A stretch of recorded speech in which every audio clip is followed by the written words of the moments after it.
ರಾಜ್ಯದಲ್ಲಿ ನ್ಯಾಯಾಲಯಗಳನ್ನು ಸ್ಥಾಪಿಸುವುದಕ್ಕಿಂತ ಖಾಲಿ ಇರುವ ಸ್ಥಳಗಳಲ್ಲಿ ನ್ಯಾಯಾಧೀಶರನ್ನು ಭರ್ತಿ ಮಾಡುವುದು ಅತ್ಯವಶ್ಯಕವಾಗಿದೆ ಎಂದು ಹುಕ್ಕೇರಿ ನ್ಯಾಯವಾದಿಗಳ ಸಂಘದ ನೂತನ ಅಧ್ಯಕ್ಷ ಕಾಡಪ್ಪ ಕುರುಬೆಟ ಹೇಳಿದರು. ಹುಕ್ಕೇರಿ ನ್ಯಾಯಾಲಯದ ವಕೀಲರ ಸಂಘದ 2ನೇ ಅವಧಿಗೆ ಅಧ್ಯಕ್ಷರಾಗಿ ಆಯ್ಕೆಯಾದ ನ್ಯಾಯವಾದಿ ಕೆಬಿ ಕುರುಬೆಟ ಅವರ ಅಧಿಕಾರ ಸ್ವೀಕಾರ ಸಮಾರಂಭವನ್ನು ಕ್ಯಾರಕೂಡದ ಅಭಿನವ ಮಂಜುನಾಥ ಮಹಾರಾಜರ ದಿವ್ಯ ಸಾನ್ನಿಧ್ಯದಲ್ಲಿ ನ್ಯಾಯಾಧೀಶ ಕೆಎಸ್ ರೊಟ್ಟೇರ್ ಸಸಿಗೆ ನೀರು ಹಾಕುವ ಮೂಲಕ ಚಾಲನೆ ನೀಡಿದರು. ನ್ಯಾಯಾಧೀಶ ಕೆಎಸ್ ರೊಟ್ಟೇರ್ ಮಾತನಾಡಿ, ನೂತನ ಅಧ್ಯಕ್ಷರು ಮತ್ತು ಪದಾಧಿಕಾರಿಗಳು ನ್ಯಾಯಾಲಯದ ಕಾರ್ಯಕಲಾಪಗಳಿಗೆ ಸಹಕಾರ ನೀಡಿ ಜನರಿಗೆ ನ್ಯಾಯ ದೊರಕಿಸುವ ಕಾರ್ಯ ಮಾಡಬೇಕು.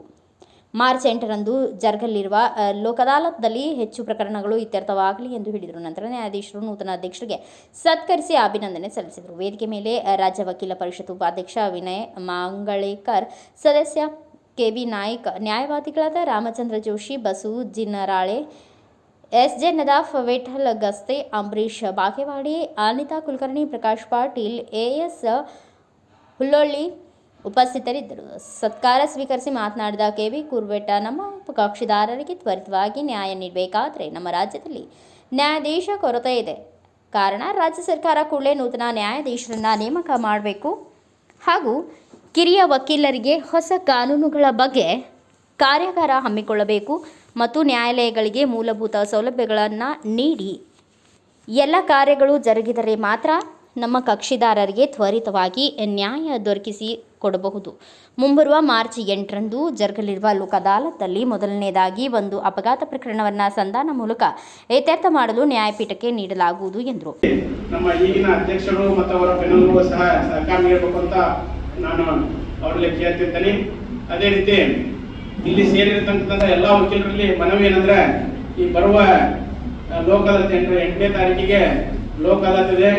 ಹೆಚ್ಚು ಪ್ರಕರಣಗಳನ್ನ ನಾವು ಆ ಒಂದು ಲೋಕ ಅದಾಲತ್ನಲ್ಲಿ ಡಿಸ್ಪೋಸ್ ಮಾಡಬೇಕಾಗಿದೆ. ಅದಕ್ಕೆ ಎಲ್ಲ ವಕೀಲರ ಮಿತ್ರರಲ್ಲಿ ನಾನು ಕೇಳ್ಕೊಳ್ಳೋದಂದ್ರೆ ಆ ಒಂದು ಲೋಕ ಅದಾಲತ್ ಸಕ್ಸಸ್ ಮಾಡಿಕೊಳ್ಬೇಕು ಅಂತ ಕೇಳ್ತೀನಿ. ಅದೇ ರೀತಿ ಒಂದೇ ನಾಣ್ಯದ 2 ಮುಖಗಳಿದ್ದಂತೆ, ಅವರಿಂದ ನಾವಿಲ್ಲ, ನಾವಿಲ್ಲದೆ ಅವರಿಲ್ಲ. ಎಲ್ಲ ಕಾರ್ಯಕ್ರಮಗಳಿಗೂ ಸಹ ನಾವು ಅವರು ಜಂಟಿಯಾಗಿ ಮಾಡಿ ಜನರಿಗೆ ಒಂದು ನ್ಯಾಯವನ್ನ ದೊರಕಿಸುವಂತಹ ಒಂದು ವ್ಯವಸ್ಥೆ ನಮ್ಮಲ್ಲಿದೆ. ಯಾಕಂದ್ರೆ ತಮಗೆಲ್ಲ ಗೊತ್ತಿರ್ಬೋದು, ಈಗ ತಾನೇ ನಾನು ಮುಂಜಾನೆಗೆ ನಮ್ಗೆ ಶೆಡ್ಯೂಲ್ ಬಿಸಿ ಇರೋದ್ರಿಂದ ಮತ್ತೆ ಇನ್ನೂ ನಾವು ಬೇಲ್ ಅಪ್ಲಿಕೇಶನ್ ಇರ್ಬೋದು, ಫಸ್ಟ್ ಆರ್ಡರ್ ಟಿಐ ಇರ್ಬೋದು, ಅಥವಾ ಏನೇ ಇದ್ರು ಕೂಡ ಮೊದಲು ಜೆಎನ್ಯುಸಿ, ಆ ನಂತರ ಸೀನಿಯರ್ ಎಡಿಷನ್. ಅದಕ್ಕೆ ಅದನ್ನೇದಾಗಿ ಇನ್ನು 2ನೇ ಬೇಡಿಕೆ ಏನಿದೆ ಅಂತಂದ್ರೆ, ನಮಗೆ ಸಾಕಷ್ಟು ಪ್ರಕರಣಗಳ ಮೊದಲು ಕಡಿಮೆ ಇದ್ದು ಇವತ್ತು ಪ್ರಕರಣಗಳ ಸಂಖ್ಯೆ ನಮ್ಮಲ್ಲಿ ಏನೋ ಕಾರಣಾಂತರದಿಂದ 96ರಲ್ಲಿ ಒಂದು ಜೆಎನ್ಯುಸಿ ನ್ಯಾಯಾಲಯ ಶಂಕಿಸಿರ್ಕೋತು. ಅದು ಯಾವ ರೀತಿ ಟ್ರಯಲ್ ಆಕೈತೆ ಅಂತಂದ್ರೆ, ಆಪರೇಷನ್ದಾಗ ಯಾವುದೇ ಮೊದಲು ಏನೋ ಟ್ರಯಲ್ ಮಾಡ್ಬೇಕಾದ್ರೆ ಅವ್ರು ಹುಕ್ಕೇರಿ ಟ್ರಯಲ್ ಮಾಡ್ತಾರೆ. ಯಾಕೆ ಈ ಮಾತನ್ನು ಹೇಳ್ತಾರೆ ಅಂತಂದ್ರೆ, ಮೊದಲು ಎಲ್ಲೇನಂತ ಆ ಜಿಲ್ಲೆ ಒಳಗೆ ಕೋರ್ಟ್ ಹೊಡೆದದ್ದು ಉದಾಹರಣೆ ಇದ್ರೆ ಅದು ಹುಕ್ಕೇರಿ ಒಳಗೆ.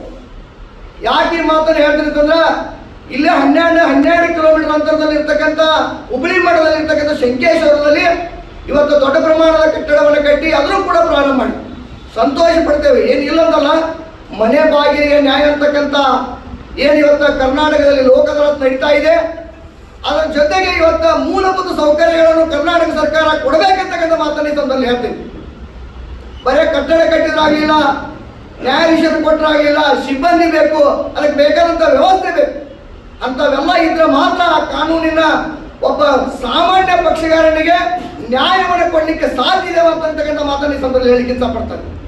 ನಂತರ ಸಂಕೇಶ್ವರ ನ್ಯಾಯವಾದಿಗಳ ಸಂಘದ ಅಧ್ಯಕ್ಷ ಅರವಿಂದ್ ಮಗದುಂ ಮತ್ತು ಪದಾಧಿಕಾರಿಗಳು, ಮಾಜಿ ಸಚಿವ ಎಬಿ ಪಾಟೀಲ್ ಹಾಗೂ ಪಂಚಮಸಾಲಿ ಹೋರಾಟ ಸಮಿತಿ ಸದಸ್ಯರು, ಮದಮಕ್ಕನಾಳ್, ಮದಿಹಳ್ಳಿ ಗ್ರಾಮಸ್ಥರು ಸೇರಿದಂತೆ ಅನೇಕರು ಉಪಸ್ಥಿತರಿದ್ದರು. ಈ ಸಂದರ್ಭದಲ್ಲಿ ಹಿರಿಯ ನ್ಯಾಯವಾದಿಗಳಾದ PR Chougla, BR Chandragi, Anil Shetty, Sanju Nagnuri, MM Patil, HL Patil, PA Palled ಸೇರಿದಂತೆ ಅನೇಕರು ಉಪಸ್ಥಿತರಿದ್ದರು. Bureau report Shivaji N Baleshgol, Bharata Vaibhava news, Hukkeri. Thanks for watching. Read, discuss and debate with editor Dr. Yan Prashant Rao. Wanted reporters in print, digital and visual media for Bharat Vaibhav Daily Newspaper, BV News 5 Channel and BV Fast Web News from all the talukas of Karnataka, Goa and Maharashtra. If interested, send your resume to 9019229369.